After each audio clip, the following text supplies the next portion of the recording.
ನಮಸ್ತೆ ನನ್ನ ಯೂಟ್ಯೂಬ್ ಚಾನಲ್ಗೆ ಎಲ್ಲರೂ ಹೇಗಿದ್ದೀರಾ? ನಾನು ಇವತ್ತು ಕೆಲಸದ ಹತ್ರ ಇವತ್ತು ಸ್ವಲ್ಪ ಈರುಳ್ಳಿ ಬಿಡಿಸ್ಬೇಕಾಯ್ತು. ಅದಕ್ಕೆ ಬಿಡಿಸ್ಕೊಂಡು ಕೂತಿದ್ದೆ. ಹಂಗೆ ಒಂದು ಚಿಕ್ಕದಾಗಿ ಒಂದು ವಿಡಿಯೋ ಮಾಡಿದೆ. ಮಾಡಬಾರ್ದು ಅಂದ್ಕೊಂಡಿದ್ದೆ, ಆದರೂ ಸುಮ್ಮನೆ ಕೂತಿದ್ನಲ್ವ, ಹಂಗೆ ವಿಡಿಯೋ ಮಾಡಿದೆ. ನೋಡಿ, ಇದೆಲ್ಲ ಸಣ್ಣ ಸಣ್ಣ ಈರುಳ್ಳಿ. ಇದನ್ನೆಲ್ಲ ಚಿಪ್ಪೆಲ್ಲ ತೆಗೆದು ಸಪ್ರೇಟ್ ಮಾಡಬೇಕು. ಚಿಪ್ಪೆಲ್ಲ ತೆಗಿಬೇಕಾಯಿತು. ಅದಕ್ಕೆ ಇಲ್ಲಿ ಕೆಲಸ ಮಾಡೋರೊಬ್ಬರು ಬಂದು ಯಾಕೋ ವಾಪಸ್ ಹೋದರು. ಹಂಗಾಗಿ ನಾನೇ ಕೆಲಸ ಮಾಡೋಣ ಅಂತ ಕೂತ್ಕೊಂಡಿದ್ದೀನಿ. ಈರುಳ್ಳಿ ಬಿಡಿಸ್ತಾ ಇರೋ ಕಣ್ಣಲ್ಲಿ ನೀರು ಸುರಿತೈತೆ. ನಾನು ಯಾವುದೇ ಕೆಲಸಕ್ಕೆ ಬಿಟ್ಟರೋ ನಾನೇನು ಕೆಲಸಕ್ಕೆ ಹಿಂದೆ ಮುಂದೆ ನೋಡಲ್ಲ. ಯಾಕಂದರೆ ನಾವು ಬಂದಿರೋದೇ ಕೆಲಸ ಮಾಡೋಕ್ಕೆ. ಅದು ಯಾವುದಾದ್ರೇನು ಕಸ ಗುಡಿಸೋದಾಗಲಿ, ಟೇಬಲ್ ಒರೆಸೋದಾಗಲಿ, ಪಾತ್ರೆ ತೊಳೆಯೋದಾಗಲಿ, ಯಾವುದೋ ಒಂದು ನಮಗೆ ಕೆಲಸ ಮಾಡಬೇಕಷ್ಟೆ.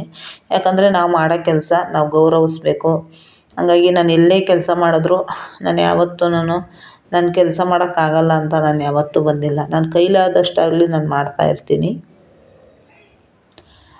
ನನ್ನ ಮನೆ ಕೆಲಸ ಮಾಡಬೇಕಾದ್ರೂ ಅಷ್ಟೇ, ಕೆಲವು ಜನಗಳು ನನ್ನನ್ನು ಇವಾಗ ಅಂದರು. ಅದೆಲ್ಲ ನನ್ನ ಯೂಟ್ಯೂಬ್ ಚಾನಲಲ್ಲಿ ಐತೆ.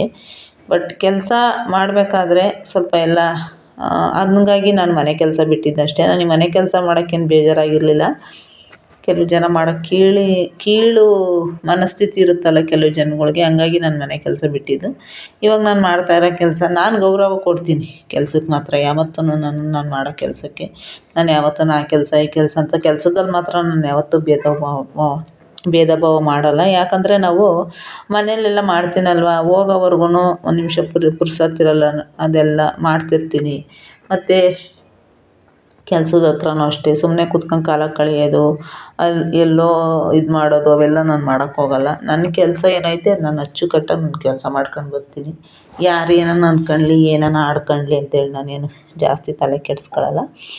ಹಂಗಾಗಿ ಅದಕ್ಕೆ ನನಗೆ ದೇವರು ನಾನು ಎಲ್ಲೋದ್ರೂ ನಂಗೆ ಅನ್ನ ಕೊಟ್ಟವನೆ. ಹೆಂಗೆ ಗೊತ್ತಾ? ನಾವು ಮಾಡೋ ಕೆಲಸ ಸೋಂಬೇರಿತನ ಯಾವತ್ತೂ ಮಾಡಬಾರ್ದು. ನಾನು ಎಲ್ಲಿ ಕೆಲ್ಸಕ್ಕೆ ಹೋದ್ರೂ ನಾನು ಸೋಂಬೇರಿ ಥರ ಯಾವತ್ತೂ ಇಲ್ಲ. ನನಗೆ ಸೋಂಬೇರಿ ಬುದ್ಧಿ ಬರೋದೂ ಇಲ್ಲ. ಯಾಕಂದರೆ ನಮ್ಮ ಅಮ್ಮವ್ರ ಮನೆಗೆ ಇರೋವರೆಗೂ ನಾವು ಅದನ್ನು ಕಲಿತೇ ಇಲ್ಲ. ನನಗೆ ಆದಷ್ಟಾಗಲಿ ಮನೆ ಕೆಲಸ ಆಗಿರ್ಬೋದು, ಪ್ರತಿಯೊಂದು ಅಷ್ಟೇ. ಇವತ್ತು ಬೆಳಗ್ಗೆನೇ ಬಟ್ಟೆ ಒಗ್ದಾಕಿ ಹೋಗಿದ್ದೆ. ನನ್ನ ಮಗನಿಗೆ ಎತ್ತಿಕ್ಕು ಅಂದೆ. ಅವನು ಯಾಕೋ ಎತ್ತಿಕ್ಕಿಲ್ಲ, ಮರ್ತೋಗವನೆ ಅನಿಸುತ್ತೆ. ಹಂಗಾಗಿ ಬಟ್ಟೆ ಎತ್ಕೊಬಂದು ಇಕ್ಕಿಲ್ಲ. ನಾನು ಬರುವಲ್ಲೇ ಕತ್ತಲಾಗಿತ್ತು, ಮತ್ತು ಕರೆಂಟ್ ಬೇರೆ ಹೋಗಿತ್ತು. ಆಮೇಲೆ ಬಂತು.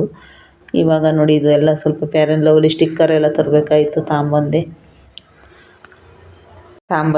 ಮತ್ತು ಹಂಗೆ ಇದು ಬಾದಾಮಿ ಪೌಡ್ರು. ಅಲ್ಲಿ ಹೋಟ್ಲಲ್ಲಿ ಕೆಲಸ ಮಾಡ್ತೀವಲ್ಲ, ಅಲ್ಲಿ ಟೀ ಕಾಫಿ ಮಾರ್ತಾರಲ್ವ, ಇದನ್ನು ಮಾರ್ತಾರೆ, ಬಾದಾಮಿ ಹಾಲು. ಹಂಗಾಗಿ ಪೌಡ್ರು ನಾನೊಂದು ತಗೊಂಬಂದೆ. ಇದನ್ನು ನನ್ನ ಮಗಂಗೆ ಡೈಲಿ ಹಾಲಾಗಿ ಹಾಕಿ ಕೊಡೋಣ ಅಂದ್ಬಿಟ್ಟು ತಂದಿದ್ದೀನಿ. ಅವನಿಗೆ ಸ್ವಲ್ಪ ಬುದ್ಧಿ ಚುರುಕಾಗಲಿ ಅಂತ ತಂದಿದ್ದೀನಿ. ಇದನ್ನು ಡೈಲಿ ಕುಡಿದ್ರೆ ಸ್ವಲ್ಪ ಬುದ್ಧಿ ಚುರುಕಾಗುತ್ತಂತೆ, ಬಾದಾಮಿ ಹಾಲು. ಹಂಗಾಗಿ ತಗೊಂಬಂದೆ. ಹಂಗೆ ಸ್ವಲ್ಪ ಕೊತ್ತಂಬರಿ ಸೊಪ್ಪು, ಕರಿಬೇವಿನ ಸೊಪ್ಪೆಲ್ಲ ಖಾಲಿಯಾಗಿತ್ತು, ತಗೊಂಬಂದೆ. ಟೊಮೊಟೊ ಇರಲಿಲ್ಲ, ಟೊಮೊಟೊ ತಗೊಂಬಂದೆ. ಹಿಂಗೆ ಏನಾದ್ರು ಒಂದು ಸಣ್ಣ ಪುಟ್ಟ ಹೊಂಚ್ಕೊಂಡು ಬರ್ತಾಯಿರ್ತೀನಿ ಆಚೆ. ಯಾಕಂದರೆ ಸಂಸಾರ ಅಲ್ವ ಇದು.